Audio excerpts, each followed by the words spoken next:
Welcome to Module 3. So this is the What is Writing module. So a couple notes. I changed up the readings from what I had initially assigned in the syllabus. You'll see it all in there. So I crossed out, we're not going to read the chapters from Playwright.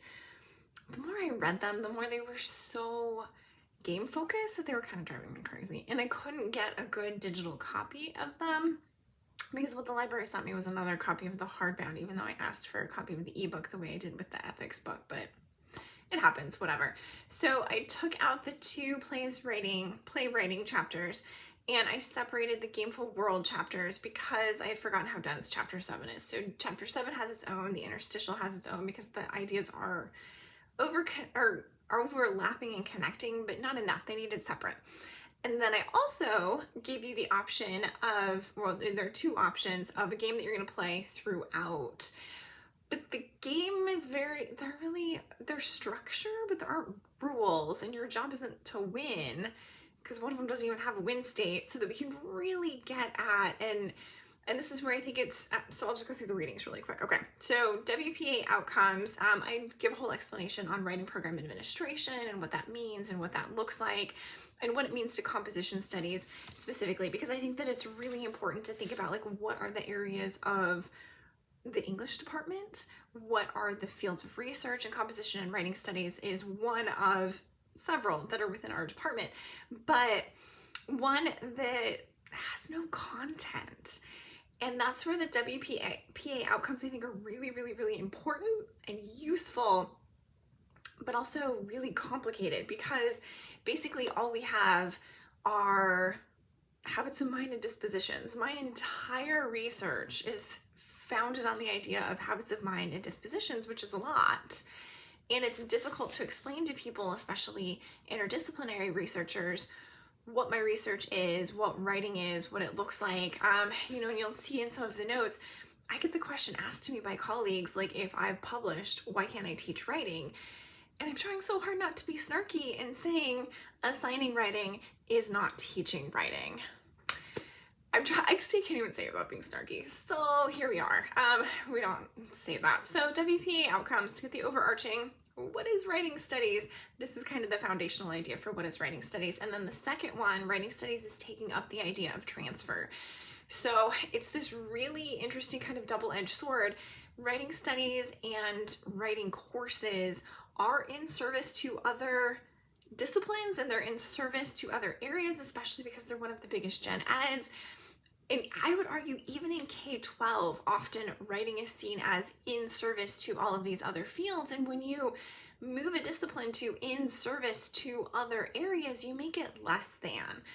And transfer is a way that writing studies is really shifting the needle to say that we have a research base and we have research questions and we have longitudinal studies that we can look at and we have assessments that can be explored over and over. But we also have questions that we can go out into the field and ask real writers that we can bring back to the classroom to help students see that our courses aren't just in service to, our courses are building a knowledge base of practices that are transferable to various situations. And this is where we hear, especially university presidents say this all the time, like, we are preparing learners for careers that don't exist yet. I would say that humanities faculty, English and writing studies specifically, are preparing writers for writing contexts that don't yet exist, which means we're really all about building practices and skills and dispositions. And I would argue you really can't take those three apart. And I think this is where my obsession with play comes from.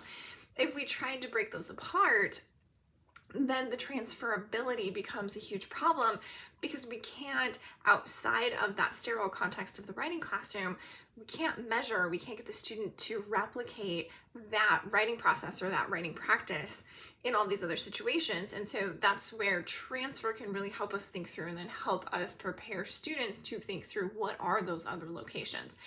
So this introduction that you're going to read is going over what they cover in the entire book. We're not reading the entire book. We're going to read the introduction and then use the notes, because I really tried to structure the notes so that you would know, what am I doing with this reading that's been assigned to me? What knowledge am I building?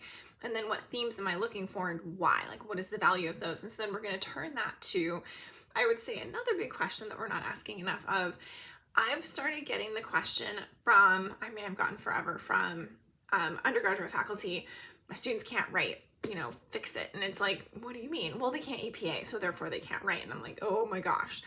At the graduate level, I'm now getting that from faculty. They're like, my grad students can't write. I'm like, what does that mean? Like, what are you looking for? Where are your expectations? How are you talking to your students about this? Nothing, none of that. It's still, they can't APA, so they can't write. So I want you to think through with the transfer chapter and the themes that come out, and you'll see it in the notes. What does it mean to be a graduate writer? In our specific case and our specific lens is obviously English and humanities, but what does that mean and what does that look like? Because I don't think that we're asking that question enough, and there's not a large enough body of research on answering that question that it's very relevant and very useful, especially as graduate programs across the nation are starting to grow. What does this mean? What are we looking for? What are our expectations? Because then we can start to get to what are the hidden curriculums, who's gaining entry and who's being left out. All the really hard questions, right? Okay, so then we're skipping the play chapters because you've got a game that's going throughout this and it's the first link in the module. And then I separated the Gameful World chapter. So the first Gameful World chapter that you're reading is on playfulness. And it really gets into like how we can, and like as a mindset. And so I really love this chapter. I love all of these readings. In case you haven't noticed, I feel like I say this all the time. Sorry. So playfulness, how we go into playful mindset and out of playful mindset, kind of on a spectrum or oscillate. I think Stan Ross uses the term oscillate. We go in and out of. Of course we do. But what does that mean and what does that look like? And then as I was reading this for the umpteenth time, because I use this chapter all the time, I really started to question like inclusive teaching and inclusive practices. When we say some of these things, what assumptions are we making about what students can do coming into the classroom in relation to play and in relation to games? And I think this was my problem with the playwright chapters, which is why I cut them off.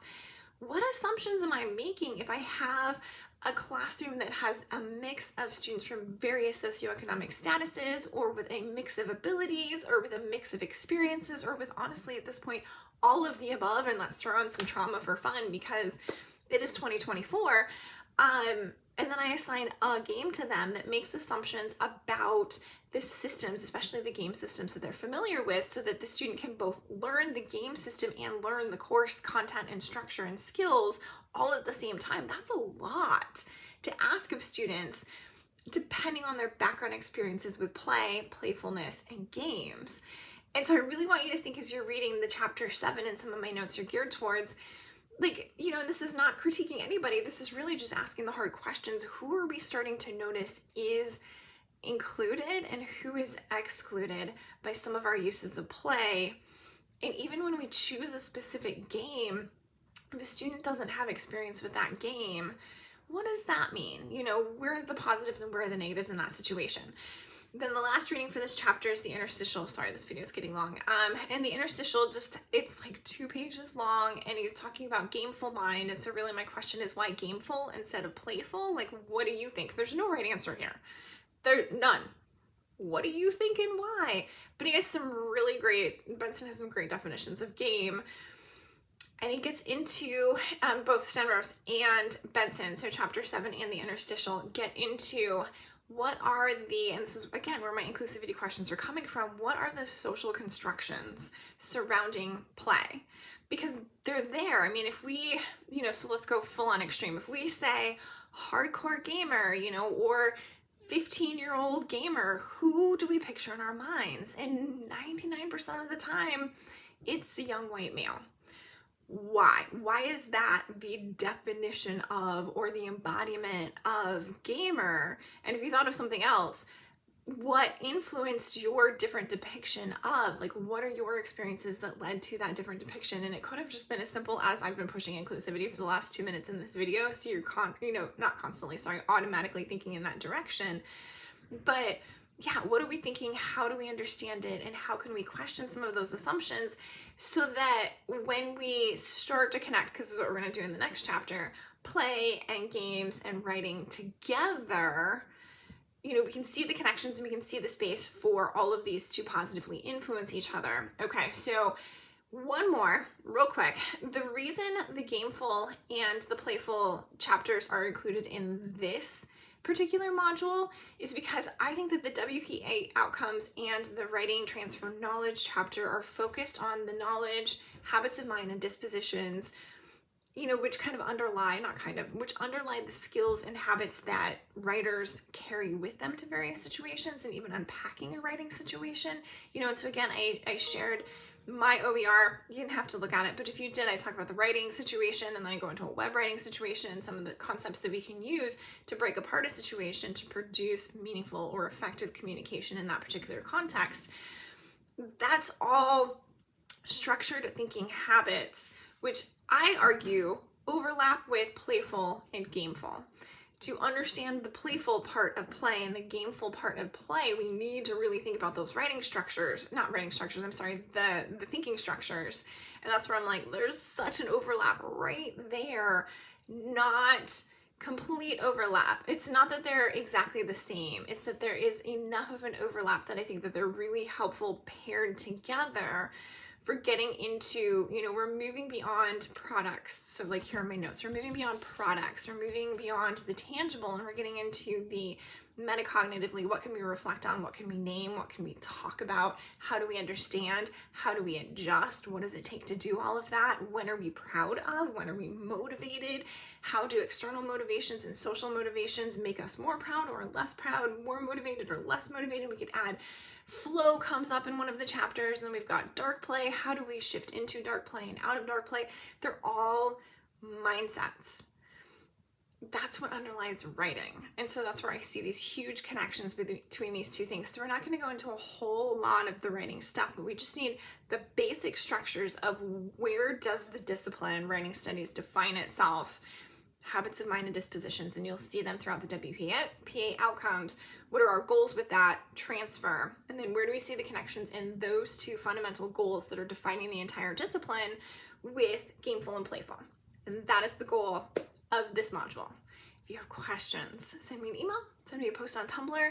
I will see you at our meeting, which I think is not until the next module, but we have one more synchronous meeting after the one that's on the 12th. So I will see some of you there. If you have anything I can help with, send me a post on Tumblr, send me an email, or send me an email and let me know if you want to meet.